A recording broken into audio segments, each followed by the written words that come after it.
NCAA Tournament Selection Committee punished the Arizona Wildcats with the worst of the 4 seeds for being implicated in the FBI investigation. Is it a blow to baseball nostalgia for the Arizona Diamondbacks to bring back the bullpen cart? And are you surprised cash-strapped TUSD overpays its administrators? These stories and more next on the 520.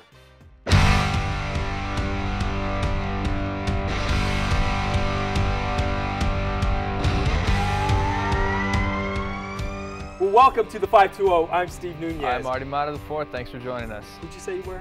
Artie Mata the Fourth. Seriously, who is this guy? It's no man bun? Seriously? No Bruce USC Willis. Jersey? Right what before. happened to you? I'm in mourning. Must have been the Pac-12 tournament, huh? That's what we call it. Yeah, and you owe me another Happy Meal, by the way. I hardly recognize you, man. I'll tell you what, though. Props on your end. Let the people get a look of what's going on here. Oh. Authentic 1997 Final Four T-shirt, and I'm wearing it. Oh, geez. If it had the tags on it, this thing would be going for $100 on Melrose. Well, I'll tell you what, it's going to be going for more because we are going to win this year's NCAA Tournament, baby. I'm telling you, 21 years later. Oh, yeah. Is it a conspiracy, or did the NCAA Tournament Selection Committee purposely snub the Arizona Wildcats and all other FBI investigation schools? Well, the initial NCAA tournament poll released in February listed the Wildcats as a 4 seed and 15th overall ranked team. Wildcats then finished 9-1, won the Pac-12 regular season outright, followed by the conference tournament. Yet, the selection committee dropped the Wildcats to the last 4 seed and sent them all the way to the South region. I agree. I'll tell you what. I know we were kind of waiting. Speechless I know we were kind of waiting for each other, but at the least, I think this is sort of the NCAA's last supper. It's their last hurrah for March, because with the start of the G League, with the sanctions being put on some of the most prestigious programs that they can have in their possession, they're trying to sell this thing the best they can so that they could sell it next year too. And damn right, they are taking it out and sticking it to the FBI investigation schools. I mean, let's just take a look at some of the schools. Auburn and Miami. Obviously, they gave Auburn a lower seed, just as they did the Arizona Wildcats. Miami made the tournament as well, only because they were in the top 25. You can't deny them. But then you look at USC, Louisville, Oklahoma State, and South Carolina State. What do they all have in common? They all have winning records, and they all should be in the NCAA tournament, and they're all FBI investigation schools. But how can ASU jump into the NCAA tournament ahead of USC, which finished second, and ASU finished with an 8-11 record in the Pac-12? I think it's an entire reflection of my take. The NCAA doesn't want to have a blemish on the 2017 season. They don't want to have a team vacate their wins, vacate a trophy. They don't want to have to hide that in their timeline. They're trying to sell this thing the best they can, and if the best they can means we're just going to exclude them from it, then they're going to have it that way. And I agree with you. How ridiculous is it that an Oklahoma State team can beat Kansas twice, West Virginia twice? Think about Kansas, a #1 seed, and Oklahoma is left out with that resume? Unbelievable. I think it's ridiculous. All right, man. Well, but fear not, ESPN. We are about to show you how biased we can get with some West Coast love. All eyes are on the South Region bracket. We got University of Virginia #1 playing UNBC, Creighton and Kansas State, Kentucky and Davidson, Arizona and the Buffalo Bulls playing the hometown Kitty Cats, the Bulls are. And I love it. Of course, this is just the top half of the South region, but I love that. Wildcats, Kentucky, Davidson, Wildcats, Arizona, Wildcats, right back-to-back Wildcats on a collision course. Love it. I love it too. And how about the Bulls, man? The Bulls, I think they can overlook them real easy, and I think that the Bulls potentially with the record of 26-8, an overall record, and they'll play you at the top of the keys. They'll shoot the ball around, and the Arizona Wildcats, I don't think they can keep up with that. Well, 5 players score more than 14 points. Exactly. And they shoot just shy of 40% from the 3-point line. Take a look at that game, man. March 15th, that's Thursday, 6:40 tip-off, Boise, Idaho. Got to love, though, the Wildcats' chances of advancing, because I don't think the Wildcats are going to go and play pound for pound with the Bulls and run up and down the court. They're just going to, again, feed the ball to Ayton. 5 keys, of course. Feed the ball to DeAndre Ayton. And they got to make sure that they know what's going on above them. I would rather we play the Kentucky Wildcats rather than Creighton. I think they could add a better chance than that. All right, now moving on to, money time, baby. Here we are. It's time to put our money where our mouth is. My projection for the Final Four: Cincinnati and UNC playing on one side, Florida and Auburn playing on the other side, and I see Cincinnati taking on the heels, and I see Auburn. Wait! Don't ruin the announcement yet. And here's what I got. Okay, here's what I got. All right, not bad. I'll give you some credit. I've got Arizona, Michigan, Villanova, Michigan State, Arizona taking on Michigan State. Who do you think is going to win? Who do you think I'm going to pick to win it all? Come on, man. If I had to take a guess, Don't take a guess. Here we are. Come on, baby. You know this. You know this. And here on my side, you know this. I got another type of kitty cat going on against this. You know what I got? Are we surprised? I got a razor right this? here. I'm going to shave that man bun off because you sheesh. lost the Pac-12 tournament, baby. Let's talk about this. Let's talk about this. Let's please talk about this. The Bearcats. Hold on. I think that the Bearcats are a potential matchup nightmare for the entire NCAA. They're forced you to play in the mud. They force you to play right under the rim. They're winning games in the 50s. I think that if anybody goes against these cats, the Wildcats especially, if they have to play head-to-head with the Bearcats pound for pound, they will not be able to keep up with them. You know what? The Bearcats have to keep up with DeAndre Ayton. Oh my 4 goodness. syllables there, 2 names, DeAndre Ayton. And so here's the thing. It's not going to back-to-back 32-point games. And so here's the thing too. What no a lot one of teams can stop him. A lot of teams have not circled their game plan around Ayton. I think that if they double team him, they force Keanu Pinder to take a shot at the top of the key, they're not winning those games. Look, you have Ristich, who is peaking and playing the best ball of his career. It doesn't matter. He takes pressure off DeAndre Ayton, and that's why we saw DeAndre Ayton playing so darn good in the Pac-12 tournament. And it didn't matter that Trier played a horrible tournament. DeAndre took it, baby. Oh, yeah. I don't know why I'm surprised. Here we are. All right, let's go ahead and move on now. Is it a slap in the face? Come on, you were talking about this earlier. Is it a slap in the face or is it a sign? Coach Lorenzo Romar sees the writing on the wall by bailing on Arizona after just 1 season. Pepperdine announced their decision to hire Romar as its next head basketball coach. However, Romar plans to stay with the Wildcats through the NCAA Tourney. Damn right. It is a slap in Miller's face and the Arizona program. Why? Look into the crystal ball. What does Arizona have? 5 starters, all of them leaving. Gone. Adios. Bye. No. 2018 recruits, all of them gone. Williams, Sharif, and Williams when he was initially named or suggested that it was him when the FBI investigation came out. Okay? Then you have Miller. How do we know he's not going to be here next year? He doesn't even know that, to be honest. We don't know what other shoe is going to drop from this FBI investigation. We know some shoes are going to drop. We just don't know which ones.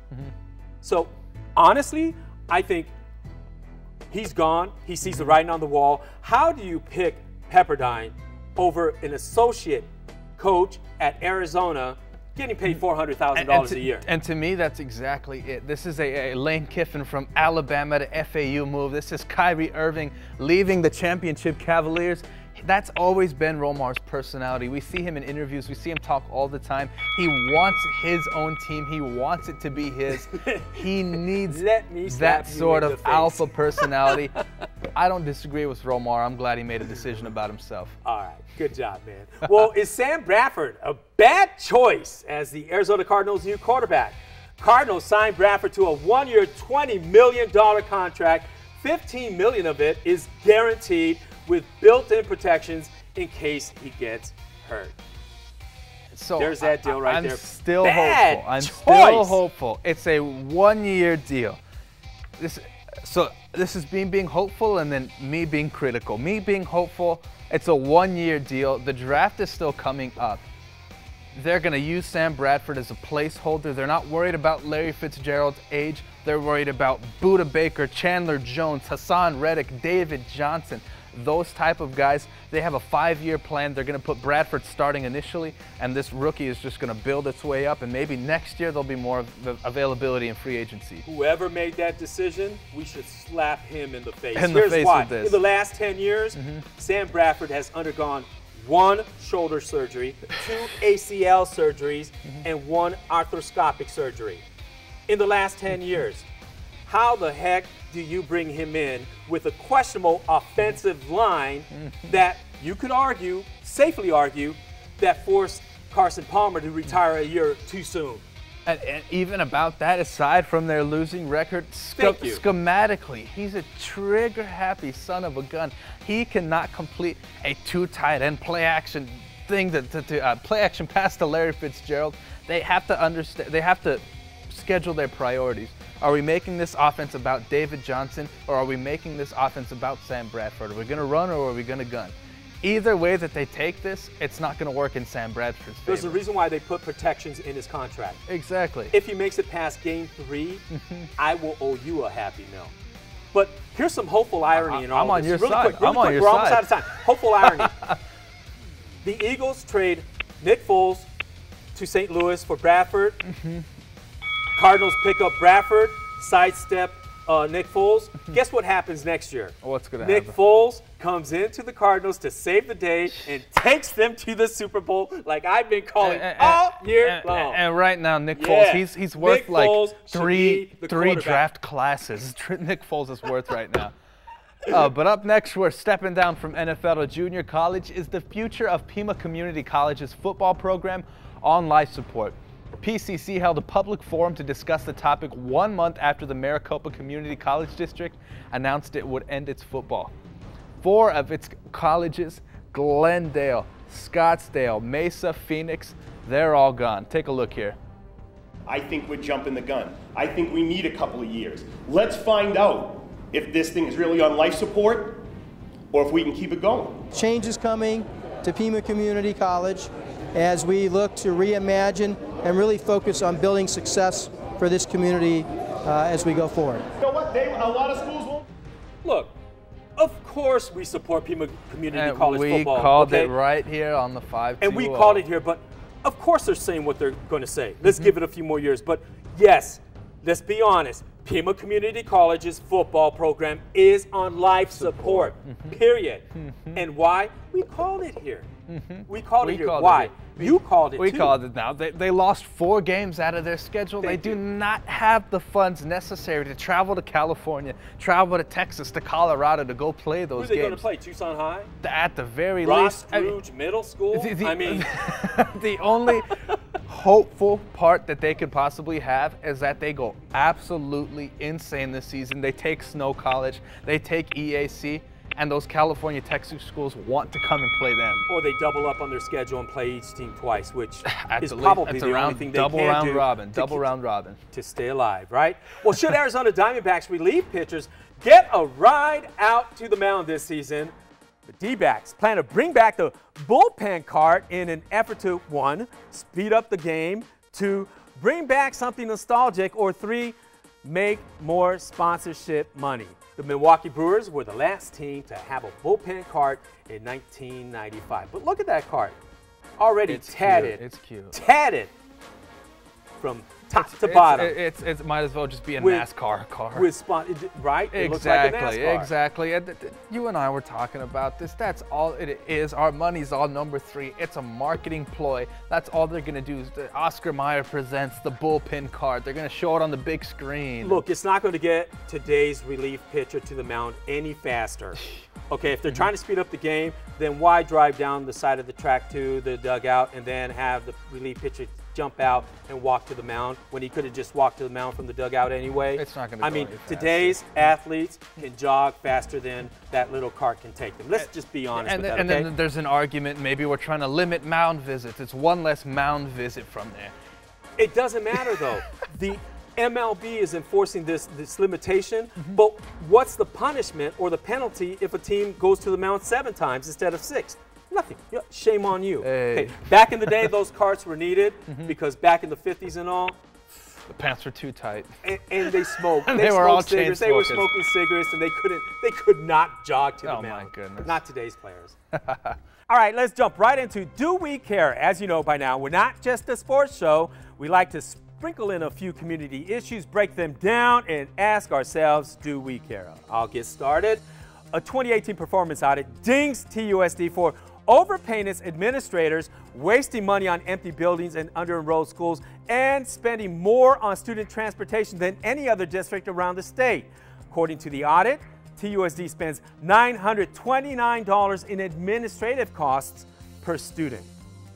Do we care? Of course we have to care. And that's the thing is, this is the biggest district in southern Arizona. What's going on in places like Marana? What's going on in places like Sunnyside and Vail? If this is what's happening to the largest district in town? You know, it's ridiculous because they're spending that much money when they have no money. But in their defense, I will say this. It's part of a federal lawsuit mandate that due to this desegregation money, that they pay more for administrators to oversee all of this. But let's just call it like it is, okay? Paying that many administrators and overpaying them goes right back to the TUSD governing board. They need to get fired by people voting them out. They can't fix anything. And we're back to square one. And they don't care. And they don't care. Problems. And more problems during Tucson Mayor Jonathan Rothschild's State of the City. The two-term Democrat called on leaders to rely less on sales tax and instead find new ways to generate new revenue streams.